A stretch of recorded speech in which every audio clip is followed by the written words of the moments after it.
ಕದನ ವಿರಾಮಕ್ಕೆ ಪಾಕ್ ಭಾರತ ಒಪ್ಪಿದೆ. ರಕ್ಷಣಾ ಇಲಾಖೆಯಿಂದಲೇ ಬರ್ತಾ ಇರುವಂತಹ ಮಾಹಿತಿ ಇದು.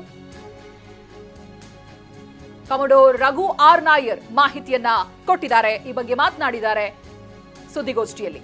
ಕದನ ವಿರಾಮಕ್ಕೆ ಪಾಕ್ ಹಾಗೆ ಭಾರತ ಒಪ್ಪಿಕೊಂಡಿದೆ ಅನ್ನೋದಾಗಿ ಹೇಳಿದ್ದಾರೆ.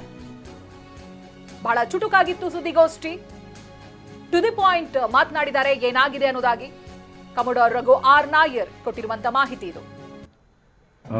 As the Foreign Secretary had said, you're aware there's an understanding that has been reached to stop all military activities at sea, on the air and on the land. And the Indian Navy, Indian Army and the Indian Air Force have been instructed to adhere to this understanding. Since the tragic events at Pahalgam, you're aware that our responses have been measured and very responsible. Details of these have been shared with you over the past few days through our various press briefings. What has also happened is that there is a significant amount of misinformation that is being undertaken from the other side. And as a professional military organization, we thought it is also our duty to dispel those misinformation. Pakistan ಸುಳ್ಳು ಸುದ್ದಿಯನ್ನ ಹಬ್ಬಿಸಿತ್ತು. ಏನೇನ್ falls information ಇದೆ ಅದ್ರ ಬಗ್ಗೆ kernel Sophia Qureshi clarify ಮಾಡಿದ್ದಾರೆ, ಮಾತನಾಡಿದ್ದಾರೆ. ಪಾಕ್ ದಾಳಿಯಲ್ಲಿ ಸೇನಾ ನೆಲೆಗೆ ಯಾವುದೇ ಹಾನಿ ಆಗಿಲ್ಲ, ಪಾಕಿಸ್ತಾನಕ್ಕೆ ನಾವು ತಕ್ಕ ಪಾಠ ಕಲಿಸಿದ್ದೇವೆ ಅನ್ನೋದಾಗಿ ಹೇಳಿದ್ದಾರೆ. ಪಾಕ್ ಸೇನೆಯ ಎಲ್ಲಾ ದಾಳಿಗೂ ಕೂಡ ತಕ್ಕ ಪ್ರತ್ಯುತ್ತರ ಕೊಟ್ಟಿದ್ದೀವಿ ಅಂತ ಹೇಳಿದ್ದಾರೆ. पाकिस्तान की मिस इन्फॉर्मेशन कैंपेन के बारे में अवगत कराऊंगी। पहला, पाकिस्तान ने यह क्लेम किया कि उसने अपने JF-17 से हमारे S-400 व ब्रह्मोस मिसाइल बेस को नुकसान पहुंचाया, जो कि बिल्कुल गलत है। दूसरा, उसका ये भी मिस इन्फॉर्मेशन कैंपेन था कि हमारी एयरफील्ड जो कि सिरसा, जम्मू, पठानकोट, बठिंडा, नलिया और भुज में है, ये उसका मिस इन्फॉर्मेशन भी बहुत गलत है। तीसरा, पाकिस्तान के मिस इन्फॉर्मेशन कैंपेन के मुताबिक हमारे एम्यूनिशन डम्प्स जो चंडीगढ़ और बियास में है उसका डैमेज हुआ, यह भी बिल्कुल गलत है।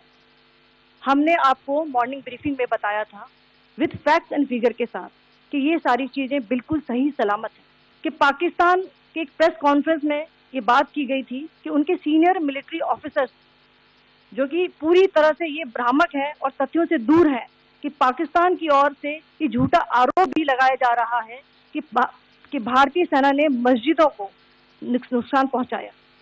मैं इससे बिल्कुल स्पष्ट करना चाहती हूं कि India is a secular nation और हमारी सेना भारत के कॉन्स्टिट्यूशनल वैल्यूज की एक बहुत प्यारी झलक है। इंडियन आर्म फोर्सेस ने पाकिस्तान को बहुत भारी नुकसान पहुंचाया, उनके मिलिट्री इंफ्रास्ट्रक्चर्स को, चाहे वो लैंड एसेट्स हो या फिर उनके एयर एसेट्स। यही नहीं, इंडियन आर्म फोर्सेस ने पाकिस्तान की एयरफील्ड स्कर्दू, जकोबाबाद, सरगोदा और बुलारी को बहुत नुकसान पहुंचाया। इसके अलावा पाकिस्तान के air defence system, radar system, उनको भी एयर स्पेस में अनटेनेबल किया।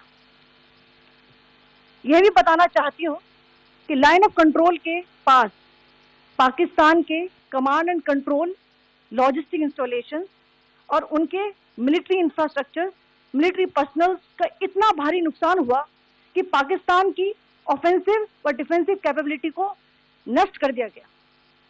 अंत में मैं फिर से ये बात दोहराना चाहूंगी, इंडियन आर्म फोर्सेस पूरी तरह से तैयार है, सतर्क है और भारत की संप्रभुता और अखंडता की रक्षा के लिए पूरी तरह से कमिटेड है।